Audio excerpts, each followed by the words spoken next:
Hi, and welcome to another exciting episode of the Andre The Beast Crayton Show. Today, like every other day, we got exciting guests coming onto the show, and today is definitely no different. Let me get right into this particular episode because this is impactful, very impactful story about a young lady who dealt with a relationship of different situations. After hearing her story, I gotta admit, I cried because she shared with me the outcome of it. Without further ado, well, first let me welcome her to the show and giving her the biggest heartfelt thank you for coming on to share this story, all the way from Black Hollywood, Atlanta, Georgia, the one, the only, Shawn Howerton. What's up, baby girl? Hello, my sweet friend Andre. It's so good to be here with you today. Well, thank you, thank you. Okay, tell the viewers a little bit about you before we dive deep into this the different facets of your life. Because definitely when we talk about that beast frame of mind on this show, this is that beast frame of mind. Tell the viewers a little bit about you first. Well, I was born and raised in Atlanta. I came from a immigrant mom who migrated here to the States when she was 15. My father was a Vietnam veteran, both of which only had high school educations. They both left high school as juniors in high school. I had a very poor childhood growing up, worked my way through college and graduate school. I met my ex husband. When I met him, we were both getting our MBAs. I had a very successful career as a consultant, and I stayed home to have a family. We had two sets of boy girl twins, and I was a homemaker for 25 years, supporting him and taking care of our home and raising our children. During that time, it became very evident over the years that my ex-husband was extremely abusive. He was a covert, malignant narcissist. And the best way I can describe that for your viewers is think about, Chinese water torture. That drip of water just keeps dripping. At first, it's nothing, and you can, ignore it and Mm-hmm. not pay attention to it. But over time, it drives you insane. That's the whole purpose. So a narcissist's goal is to break you down little by little by little. And the more broken you become, the more they come at you. Mm-hmm. Uh, my narcissistic ex-husband was extremely abusive. And by the time I got out of that relationship, I was pretty much a shell of myself. When you talk about your husband, what did you know about your husband prior to meeting him? What did you know about him? I mean, you worked together. You had to have some type of conglomerate, some type of repertoire. You started a business together and so forth. What did you know about him prior to getting even involved in a relationship? What did you know about his background, his family? Take me down there a little bit. Right, right. It's interesting because when I started dating my ex-husband, I was about 20. I just had my 25th birthday, which I celebrated with him, and we were friends. Mm-hmm. I started out as friends. Um, I had made it very clear in the beginning that I did not have a romantic interest in him, but my ex-husband was always a very successful, outgoing, confident man. Mm-hmm. So when I met him, he really had it together. As a 25-year-old man, he had bought his first home. He was also getting his MBA. He came from a Southern Baptist family. He seemed extremely kind and caring and attentive. And I slowly fell for him over time. There wasn't that spark of romantic feeling for him, but I thought he would always be a loyal, hardworking, kind, loving partner. Mm. And that could not have been further from the truth. So you was already putting in your mind what you thought should be or should have been the ideal happily ever after. What was your family like? You say you grew up with nothing. You share with Right. me even the trauma that your dad suffered by going into the military. Take me down your family's path a little bit. Okay. So my father was born in Calhoun, Georgia. I He know was what born that is. there you go. That's right. He was very poor. He was one of four. His father was a severe alcoholic. His mother was murdered. So he was raised by his aunt. When he got to be 17, he wanted to leave the small town, and you can't join the armed services until you're 18. But his father signed off at 17 for him to join. So my father left the small town and went off to Vietnam. In Vietnam, he described Vietnam as a hellhole. He said they would take our soldiers and tie them down to these huge ant mounds and pour honey all over them and let the ants just eat them alive. Hmm. He said when he first got there, the mortars were coming in so strong he couldn't sleep, but you eventually get used to it. He used to call me Shawnee Shawn. Mhm. And he said, Shawnee Shawn, you would be amazed at what your body and what you can get used to. You can get used to anything if given enough time. And so he talked about how he was sleeping and he woke up to a mortar hitting the tent and it blew his best friend apart. He said there was just body pieces everywhere. Hmm. And what they would do to our soldiers back then is they would drop crates of beer and marijuana in on them. They thought they were helping our soldiers by keeping them self-medicated. But these soldiers came home with complex PTSD and substance abuse problems. Mhm. Many of the vets that were in Vietnam were exposed to Agent Orange. Agent Orange, if you've not heard of it and are not familiar with it, it's a pesticide that they sprayed because the mosquitoes and the bugs there were eating our soldiers up. So they would spray the Agent Orange. Come to find out, the Agent Orange affected these soldiers in such a way that most of their firstborn children were born handicapped. My sister was born mentally retarded. My father came back. He was so incredibly broken that he had a very difficult time with daily life. He became a barber. My mom also got her barber's license. They owned a business together when I was a small child, but my father could not keep his demons at bay. Mhm. He was hurting. When we self-medicate or we're doing a lot of whatever the case may be, it could be porn, it could be gambling, whatever the case may be, we're covering up pain. We're trying to deal with it in such a way to medicate somehow through it, and that's what he was doing. So my parents divorced when I was young, and my father was in and out of prison because of the DUIs that he kept getting. Eventually, he died at 62 of a massive heart attack. His heart was enlarged from the Agent Orange. My sister, she had seizures for most of her life and was taking Dilantin, which is a very controversial seizure medication, which weakens your bones.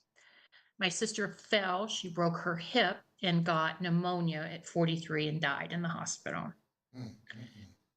My mom, I think she did the best that she could. She's still around. She's very elderly now, but my mom grew up in Lebanon watching her father beat her mother over and over and over and beat all of them. She was one of five.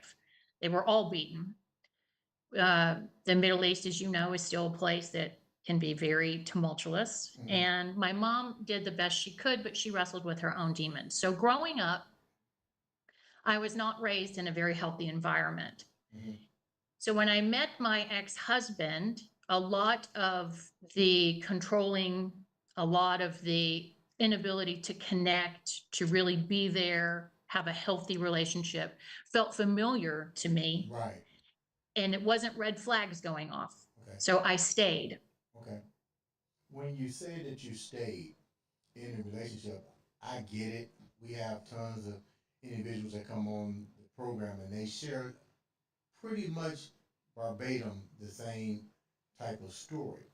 When did you start realizing that there was what you thought was happily ever after clearly was a demon coming out of the mist?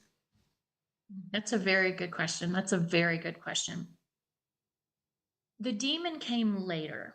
I knew that I had married someone that had kind of done a bait and switch on me on my honeymoon. Um, there was not physical intimacy. I was looking forward to my honeymoon like any other Right. red-blooded American, and it was not the romantic honeymoon that I thought it was going to be. He was very cold. He was started to be very controlling. I came home from my honeymoon and called one of my bridesmaids that was in my wedding and crying, saying, I think I've made a mistake. Did you I not really, think that you really made a think I've made a mistake? mistake. Didn't mean to cut you off. Did you have any regrets going down that aisle? I didn't. Not one. So Not you was one. all for this. I was all in. Okay. So then you I go was on all in. on your honeymoon. What happens on the honeymoon that you just felt something just wasn't what it's supposed to be? A few things. I was looking around at the other couples and they were best friends. They were laughing together and buddies, and I was beginning to realize when I always had a very loud sense of humor, and very boisterous and kind of off-colored sense of humor. I'll say things that, shouldn't probably say, but I find it funny and Yeah. and he was fine with that. Then we get on our honeymoon and I'm trying to be myself and he would say, "Shh, you're being loud. Shh, don't say that. I can't believe you said that." And it started making me self-conscious.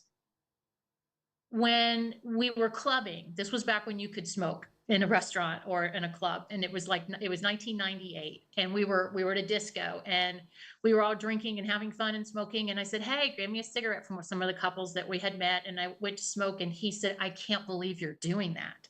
Why are you?" And he knew I'd never, he didn't have a problem with it before. Mhm. Suddenly, everything about me was a problem. My body, I was fat. I was too athletic looking. I was too loud. I shouldn't say those things. I shouldn't do those things. And that just starts breaking you down over time, and I realized I was afraid something funny would come to mind and I would want to say it. And then I would remember, oh, I probably shouldn't say that. Or Mhm. I'd laugh loud and then I would catch myself thinking, oh, I shouldn't have laughed so loud. And over time, that just deteriorates your personality and who you are. How did you see yourself changing from that moment? Because like you said, you're gonna speak your mind. You're gonna be you. You're gonna dance. You're gonna do what you need to do to be yourself. How did how did that start affecting you? That now you gotta basically walk on eggshells. Right, right. I was a woman that worked her way through college. I paid every dime of it, and I graduated magna cum laude. I was a woman who got an MBA and was a consultant traveling all over the Southeast by myself. And this was before, we had cell phones with a map on it. You had to fly in, go to the rentals car, then, draw out how to get to the hotel, and you have to turn on your light and look at your directions to try to get there. And the next morning, get up and go to customer site. There was no phone to guide you. There was no GPS. So, we had to do things the old fashioned way. And I turned into a woman who was afraid to speak her mind, who was self conscious of everything she said or did, had no friends because she second guessed everything that she said. I never left the house. My whole world became my children and my ex husband and my home. And I began to drink, not so much at first, a glass or two of wine at night, and then more and more, and just shutting down and shutting down and shutting down. It was it was a terrible experience. Shawn, I'm gonna go It, back a minute. When you came back from your honeymoon, and once again, thank you for coming on and sharing this story. You said you contacted your friend. What was the reasons that you contacted your friend? What were you feeling at that moment when you contacted your friend? Pain, hopelessness, regret. But, we didn't know what narcissism was back then. And my ex-husband presented himself in such a way as such a nice guy. And we had a pretty home together and he had a nice job. And she said to me, the first year of marriage is always difficult. You'll get through this. It's just an adjustment. But that's not what it was. It was abuse. It was someone trying to control me and shut me down and manipulate me. Did your parents witness this as well? Interesting you should say that. My mom, the whole time, she would say to me, Peter's controlling. He's controlling. You've changed since you've met him. You're not the same person. You're not the same person. My father never said anything to me, but interestingly enough, after my divorce, my mother shared with me that my father had a lot of concerns around Peter and worried for me. It seems like I get it. You're Catholic, correct? Yes, and did And, not want a divorce. Did and didn't not. want a divorce. You stayed in it despite. Well, let me rephrase that. You stayed in the situation because you wasn't familiar with the new environment, the new medical terminology, narcissistic personalities or whatever. This is unfamiliar territory. But with that said, you have a set of four twins. Does that Well, let me change? Does that change the dynamic of his personality? Does it? How does that affect you guys? Is it a positive? Is it a negative? Well, let me address, Andre, you made a very valid point about staying in the relationship. So in my home, my needs were never met. As a child, my needs were never met because my parents were dealing with their own demons and I was alone because my sister was special needs. So I was alone. Mm-hmm. So not having my needs met in my marriage was nothing new to me. And because we had something, we had a beautiful home and he wasn't an alcoholic and he wasn't a screamer like my mom. My mom was also narcissistic. I didn't see the red flags, although they were there. Okay. We had the two sets of twins and I was happy. After I had the first set, I can't even begin to tell you the joy that I had. And then when I had the second set, my whole life revolved around, good or bad, it did. It revolved around those four babies. Mm-hmm. And I was so centered on them. And I thought, well, we have a beautiful home. We have four beautiful children. He's a good provider.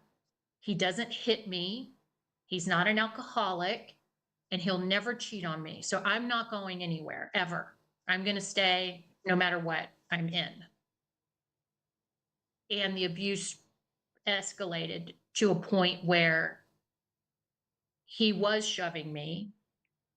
He stood in front of me and said, I wish we lived in a different country so I could beat you. He was blatantly cheating on me, hiding his phone. He would put me down in front of the children.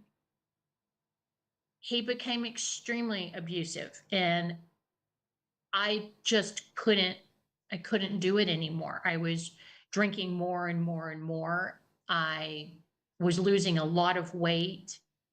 I'd gotten very sick at one point and was in ICU. I couldn't do it anymore. It deteriorates you. How many years? How many years did that take when you realized that this was really taking its toll on you? By how old were the kids at this point? Yeah. So what happened was when the two oldest, the first set of twins, when they turned 16 and started driving, we got on Life 360, which is a parent app. Well, it could be any app. You can see what their speed is, where their location is. It has a crash detection. So Peter, I, and the kids were all on it. And it was then that I started noticing, I was just able to pick my head up. I'd had 4 kids born 2 years apart. My youngest daughter had leukemia when she was 3. So she was in and out of Children's Hospital for 2.5 years. And here I am running to sports and homework, and I'm doing everything I can because I want them to have the childhood I never had. Right.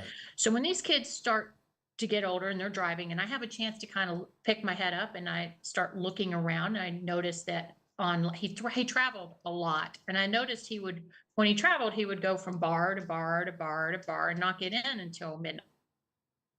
Well, I traveled too with my job. I know what it's like to travel. I might go to dinner or whatever, but then I go back to my hotel room and I watch TV or whatever. I'm not out consecutive nights. And he was hiding his phone, and he was changing it up in the bedroom. And I knew, woman knows, you just know. And I talk about my marriage as a 3-legged stool. It was wobbly. Mm-hmm. The 3 legs that held my marriage together were, I thought he was faithful, thought he was a good father, and I thought he was a good provider. Mm.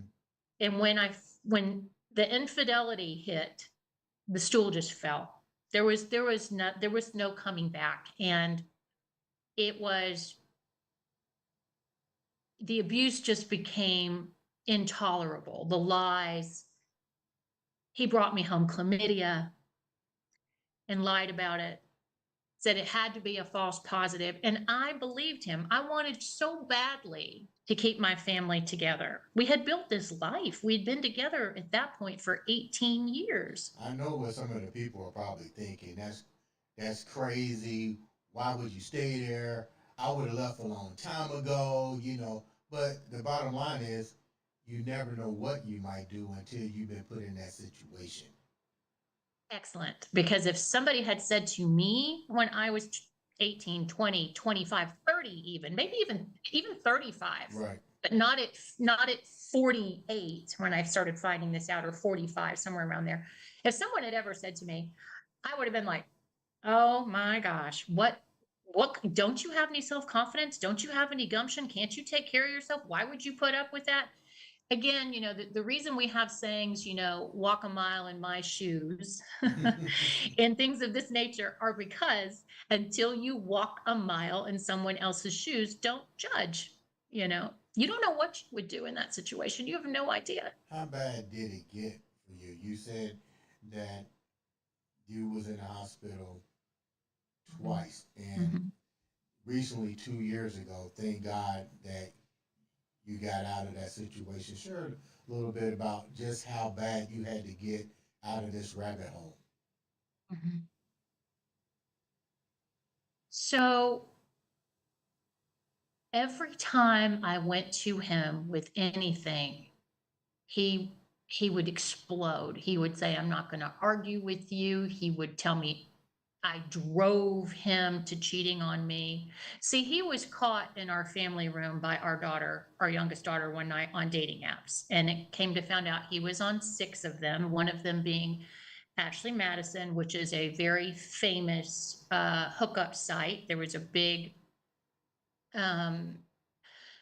news story that broke about 10 years ago with Ashley Madison. Someone had hacked it and got all the phone numbers out of the database, and a lot of divorces happened after that because a lot of men and women found out that their spouses or significant others' phone numbers were in the database. So he had been cheating on me for quite some time, and he just refused to take accountability. He said, I drove him to the dating apps, and I was just deteriorating more and more. Did you believe that you drove him? Because you're still trying to justify the situation. Were you literally taking some of these things and trying to departmentalize these things to make this work? Because you still haven't sought the treatment for yourself. So are you departmentalizing all of this trying to justify that, maybe I could have been the one that did this. Of course. I don't now, but at the time when he said, "You drove me," he said, "You should be glad that you're married to me. Any other man would have left you by now." Just when you say that to someone, in and that person, remember, a narcissist has ill intent. Everything that comes out of their mouth is a lie and a manipulation. You or I are healthy people. So when someone we love says something like that to us, we're coming at it from a frame of mind that says, okay, maybe I did. Let me think about what they said to me and analyze it. And could this be true? I want my marriage to work. So if my spouse is saying these things to me, I feel bad that he feels this way. So let me give of myself and say, could this be true? Right? Remember, someone like that wants to destroy you. You are wanting to fix your marriage. You're at total opposite ends of the spectrum here. So, did I feel like I could have done that? Of course. I loved this man. I loved my family. I wanted to keep my family intact. So, if I was responsible, then all I've got to do is fix it, right? And then my marriage will be saved. My family will be saved. But that's not how it works. That's what you're thinking when you're in that scenario. But we know that's not the case. Hindsight is always 2020. He was just doing that because narcissists don't take any responsibility at all. I was taking all the responsibility because I was carrying the weight of the marriage and the weight of the home and the weight of the family and the weight of all of it. And he was just dumping it on me and dumping it on me. And eventually you break. You can only carry the weight for so long. When did you break? Yeah. So I filed I I filed for divorce, and it was December of 2021. And when I gave him the divorce papers, I remember it was Christmas, and he sat on the bed and he said, "Shawn, are you sure this is what you want?" And he looked so crushed. And the way narcissists work, they can be so Jekyll and Hyde, so cruel and mean, and then nice, and attentive and loving. And when he sat on the bed, I remember it was like a dagger through my heart. And I thought, maybe I've made a mistake. Maybe I did. And he started with me. He said, "I love you. I never would have left you. I always love you. I'll always be in love with you." And he never said to me, 25 years, the man never said to me, "I really love you, Shawn. I truly love you." Never, not once, not ever. Suddenly he's telling me all of this. So what did I do? I started to backtrack. And when I did that, he went at me full force. He filed for his own divorce proceedings. He told me he was going to cut me loose. He told me, "You're going to regret this." He told me, "Let's see how this pans out." And we went into the divorce proceedings and he offered me nothing. Nothing. My attorney turned to me and said, "This makes me want to tell him to go F himself."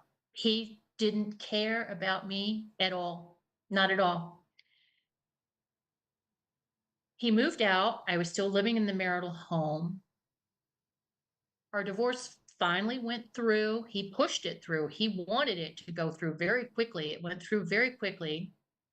It was a very tumultuous divorce. He started dating 2 months after the divorce was final. I'm still living in the marital home, waiting for my set of twins, my youngest set of twins, to graduate.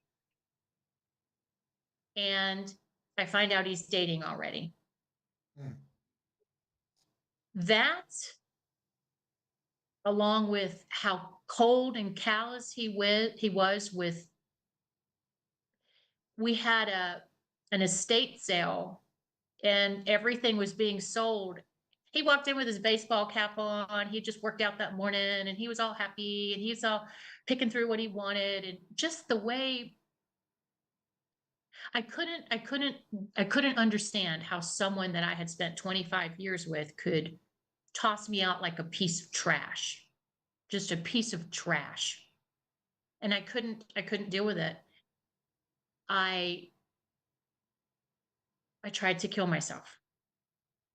I tried to commit suicide. It was not successful. I got home from that suicide attempt and he started in on me right away. When the house was going to get sold, I was a real estate agent. When was I going to get it ready? When was I going to get it sold? This and just bombarding me and bombarding me. Shawn, not to And cut you off, how did he react that's a great question because to the suicide attempt? Did he I'm going to take give any you accountability to no, none. your breakdown? No, I'm going to give you an example of how he handled it. I was home 3 days after my first suicide attempt, and I had a second suicide attempt.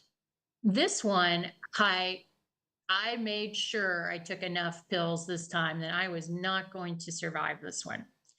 I drove to a secluded cemetery, and I was found by a preacher. What? Was found by a preacher. I was put on a ventilator and was in the hospital. When I came home from that one, he called me and he said, I remember. He said, Shawn, and I said, yes. He goes, you need to, he was starting to tell me, you need to do something. And then he goes, heard him take a breath, stop. And he goes, how are you? Like he had to force himself to ask me how I was. And I said, I'm fine. And he said, good. He said, when are you going to get the house on the market? I said, I need some time. I need some time. I just had 2 back-to-back suicides. I'm very weak. Wait, I need a little bit of time. wait a minute, Shawn. He said to you while you're in the hospital, put I'd the just gotten house home. on the market ASAP. Yes. Yes. Gets better. I said, after I said, well, I need a little bit of time. I need some time to recover. I've had 2 back-to-back suicides. He said, I'm going to have you declared mentally incompetent. I'm going to have the house listing taken away from you, and I'm going to have you put in an insane asylum. Wow. And I said, okay. So I'm sure our children would like to know what you would like to do to their mother. And he said, I never said that. How were your kids during these suicides? Where were your kids, and how did they react to all of the stuff that was going on? Not very well, obviously. They did not and still do not understand that they don't know what happened to their mother. Their father convinced them that their mother was unstable and an alcoholic. In truth, I was being abused by a very abusive man. There was a time when I said to him, I said, you are trying to convince the kids that I am mentally unstable and I'm an alcoholic. And I remember the laugh. It was very wicked. He laughed. He said, you're doing that yourself. I played right into his hands. So when you're being abused, you're just trying to survive. You don't know, you want the pain to stop. You don't know how to make it stop. You just want it to stop, whether it's self-medicating, whether it's suicide, whatever it is, you don't know how to escape. Every which way you look, every which way you turn is a dark hole. Right. And you don't know how to get out of it. So were your kids, to your experience, you think he was coaching your kids? I know he was coaching my kids. I know he was. I know he was. I've been told that he was. And after my second suicide attempt, I saw an email where he sent my police report to the children And in the subject line, it said, "Keep this close." What he meant was, look what kind of woman your mother is. Sends this out to my children, the mother of his children. Keep this close, meaning this is what kind of person your mother is. This suicidal, whatever. Yeah. How did, Knowing he drove me to suicide, knowing he abused me. This is how sick these people are. where's the support group now for you? Where, so much is going on. How do you recapture you? How do you bring hope back into hopelessness into your life? Mhm. To be completely honest with you, there are not very many people who can deal with this. There's not very many people who believe you. There's not very many people who can understand what you've been through. Mm-hmm. And I had to do it myself. And that's the honest to God truth. The saying about pull yourself up by your bootstraps. Mm-hmm. Sometimes that's what you have to do. Sometimes you have to say, no one is going to help me. I've got to do this myself. And that's what I had to do. I had to finally make a decision. Was I going to live or was I going to die? I wanted to die. I tried really hard to die, but God had a different plan for me. And I don't know, if someone has faith or not, but I know that I'm here for a reason, and that reason is to help other people through what I went through so that they don't end up in a cemetery with a bunch of prescription pills and alcohol wanting to die. How is the relationship with your boys, your family in general? Because you mentioned a lot of pain, you mentioned a lot of manipulation, um, and more importantly, you mentioned something that was very profound.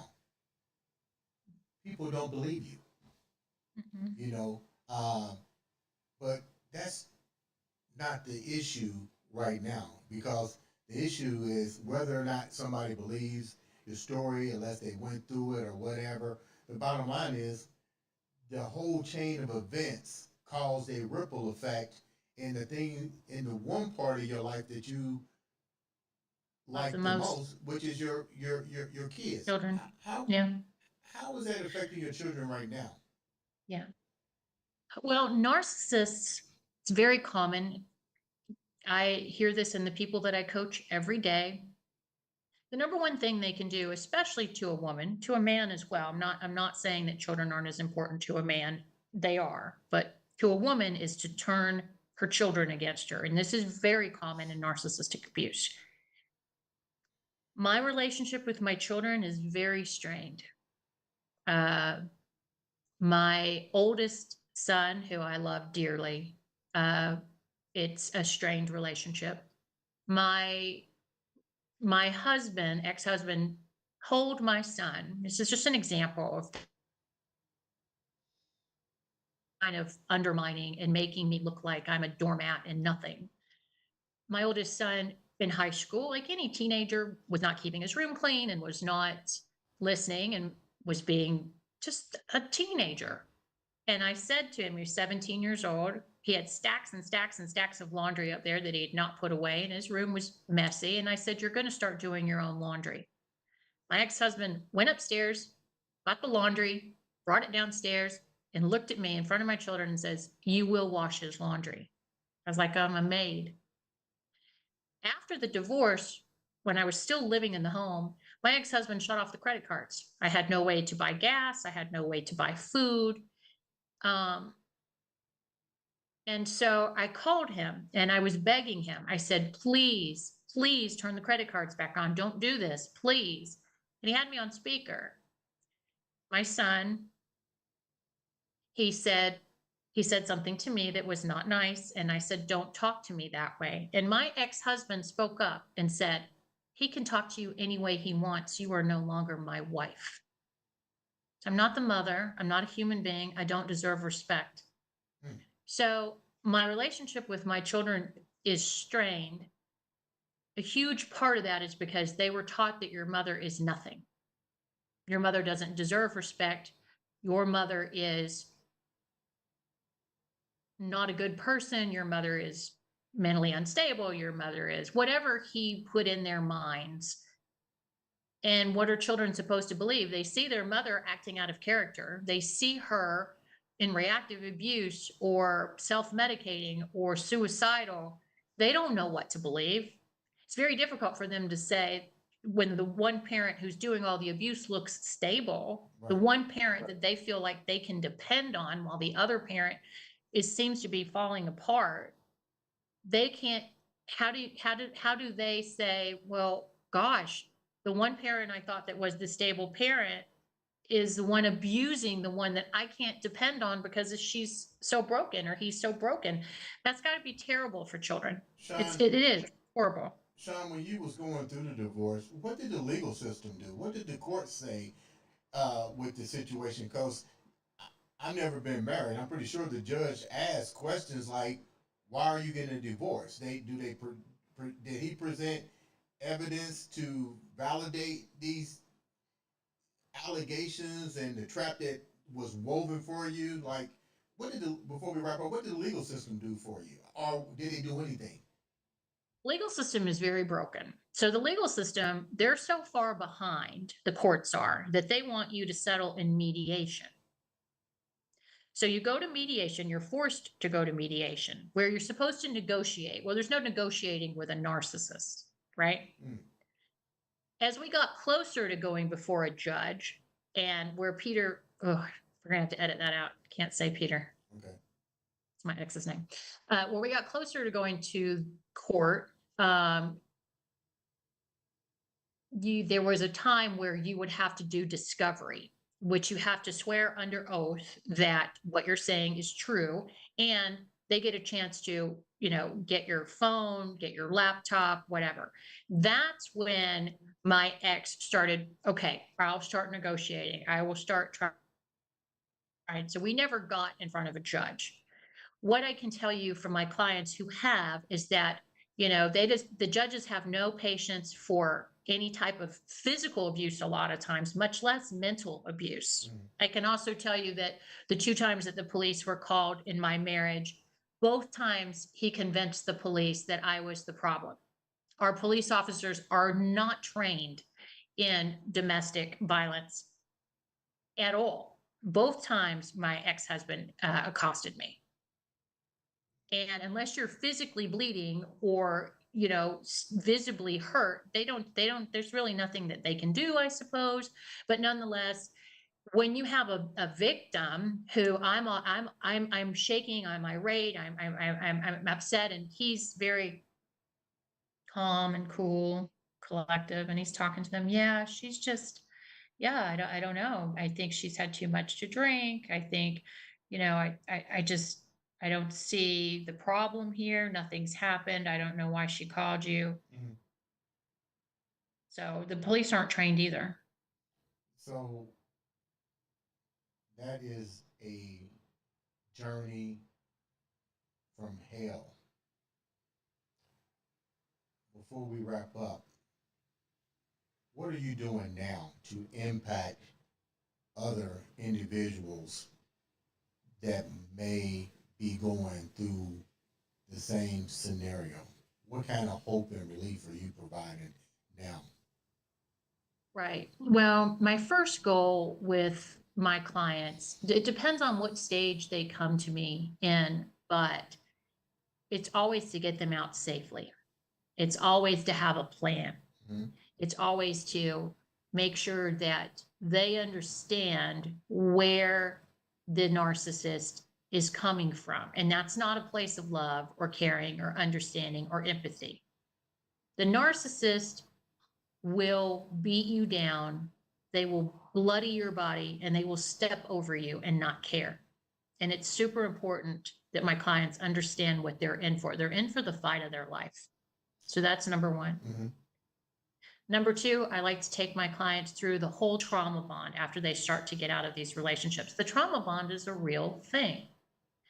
A trauma bond has been akin to coming off of serious street drugs, morphine, crack. You want your abuser back. You beg your abuser to come back to you. Mhm. And lastly, the third approach I give my clients is called the comeback. It's how to rebuild your life, how to recognize red flags, how to nurture your inner child so that you can go back out into the world wiser, better, and stronger. How can the viewers reach out to you, Shawn? I am at Shawn K. Howerton on all social media, whether it be Instagram, Facebook, TikTok, or YouTube. Shawn, how, before we wrap up, how widespread is this amongst individuals that you have seen so far? Like, what's the percentage of this? Is it out of control? It's interesting because there's a lot of research being done on this. The research is reporting back that social media has started to cause an epidemic of narcissists. The percentage is that it's less than 1%, but that is not possible. It is simply not possible. Remember, narcissism, unless you're an overt in your face narcissist, now those people are not dangerous. The overt in your face, over the top narcissists are not typically dangerous. It's the covert malignant ones that are typically dangerous, and they fly under the radar. It's very difficult to get a diagnosis on one. Mm-hmm. They're not going to go to therapy, but it's becoming more and more evident with social media that these people are coming out of the woodwork. It's not really understood why. I can tell you that in my relationship, when the internet and social media became a big phenomenon, I saw a huge shift in him, a huge shift. Mm-hmm. When he was able to get on dating apps and start receiving supply, it made a big change in him. Is it more women? Is it more men? It's both. Is the social scales tipped evenly? Correct. Just as many men as women. Shawn, And the women, go ahead. the women are, I'm sorry, the women out there, they use their sexuality to lure men in. It's like, these people have been around forever. You've always heard of the Black Widow in regards to women who lure men in, right? Mm-hmm. That's what they do. They're like the Black Widow. They've been around for a long time. We just didn't recognize it and we didn't have a name for it. The whole saying, a wolf in sheep's clothing, Mm-hmm. that's a covert narcissist. I'm gonna ask one more question before we wrap up. What should a person look out for? You've been down that road. What are maybe a few signs that a person needs to be aware of? And the reason that I'm saying this, if it's not familiar, you don't look until it's too Exactly. late. Mm-hmm. What are some of the things you should look out for? Couple of things. One, when they start to try to change you, don't say that, don't do that. When they put down your appearance, you're too loud. Why are you interested in that? When they first meet you, they're going to be interested. They're going to mirror you. They're going to be interested in everything that you're interested in, the foods that you like, the music that you like, the places you like to travel. And you're going to notice over time, they're going to start criticizing you for what you like. It's going to kind of take a shift, right? And then the second one is watch actions, not words. Watch actions, not words. Someone can tell you how much they love you and appreciate you, but are they showing you that they love you and appreciate you? They can tell you they're being loyal, but are they putting their phone face down? Are they always taking their phone with them to the bathroom or wherever they go? Watch the actions. Before we wrap up, leave the viewers with something that keeps you in that beast frame of mind before we wrap up. The beast frame of mind. Don't let anyone tell you who you are. ever know who you are, because if someone else is telling you who you are and you don't know who you are, you're going to believe them, and they can tell you anything. Ladies and gentlemen, this has been another exciting episode of the Andre the Beast Crayton